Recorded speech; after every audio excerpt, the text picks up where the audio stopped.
នេះគឺជាសកម្មភាពថ្ងៃទី2នៃសង្ក្រាន្តសាកលវិទ្យាល័យភូមិន្ទត្រូវនៅថ្ងៃទី6ខែមេសាឆ្នាំ2025ប៉ុន្តែអីដែលសំខាន់ថ្ងៃនេះគឺខ្ញុំក៏បំណងថាមកលេងសង្ក្រាន្តទេតែនៅមិនសុខក៏ចិត្តតែដើរទៅមើលតាមស្តង់ផ្សេងធម្មតាសង្ក្រាន្តគេតែងតែមានដាក់ស្តង់លក់អីវ៉ាន់មានលក់ម្ហូបលក់អីនេះនោះចឹងណាហើយខ្ញុំក៏នៅអត់សុខធម្មតាយើងដើរលេងសង្ក្រាន្តក៏ចូលមើលតាមស្តង់អីចឹងទៅហើយក៏មកដល់កន្លែងស្តង់ JBL ក៏ជ្រុលទិញកូនបាក់នេះមួយបើខាត់ពេលយូរៗឡើងធ្វើការបើកប្រអប់ JBL Clip 5តោះបងប្អូនទស្សនាទាំងអស់គ្នា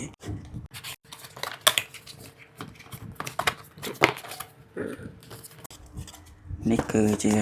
រូបរាងរបស់ JBL Clip 5ខ្ញុំទិញពីក្រុមហ៊ុន Nanosound តាមពិតខ្ញុំបើក unbox មួយខ្សែប៉ុន្តែឥឡូវចង់បើកម្ដងហើយថតឲ្យបងប្អូនមើលនេះគឺជា JBL Clip 5ហើយសម្រាប់នៅក្នុងប្រអប់គឺមានខ្សែសាកមួយពី USB ទៅ Type C បាទនេះដូចបងប្អូនបានឃើញចាស់គឺ design មកជាមួយនឹងពណ៌ការឈប់ហើយជាមួយនឹងពណ៌បដូរចេកហើយ logo គឺពណ៌បដូរចេកហើយមានលាយនឹងពណ៌លឿងនៅកន្លែងប៊ូតុងនេះហើយសម្រាប់ប៊ូតុងដែរគឺមានចំនួន6ប៊ូតុងនេះគឺជាប៊ូតុងបន្ថយសំឡេងប៊ូតុង play ប៊ូតុងបន្ថែមសំឡេង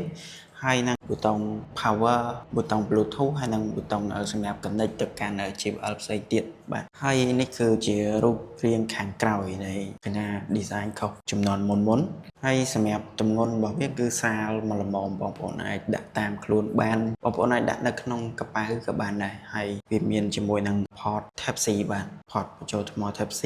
សម្រាប់ JBL Clip 5 នេះដែរគឺវាមានប្រព័ន្ធការពារជំរាបទឹក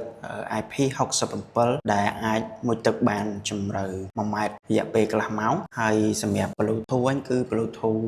5.3 ហើយសម្រាប់ការបញ្ចេញសំឡេងរបស់វាវិញគឺបានរហូតដល់ទៅ7វ៉ាត់សំឡេងរបស់វាហើយសម្រាប់ការទិញ speaker នេះវិញក្រុមហ៊ុន Nanosound បានផ្ដល់ការធានារយៈពេល1ឆ្នាំបាទហើយវីដេអូនេះខ្ញុំសូមរៀបរាប់ត្រឹមតែប៉ុណ្ណឹងសម្រាប់ទៅលើគុណភាពថ្មគុណភាពសំឡេងខ្ញុំនឹងធ្វើវីដេអូក្រោយបន្តទៀតសូមអរគុណបងប្អូនទាំងអស់គ្នាដែលបានទស្សនាវីដេអូតាំងពីដើមរហូតមកដល់ចប់ជួបគ្នាវីដេអូក្រោយបន្តទៀត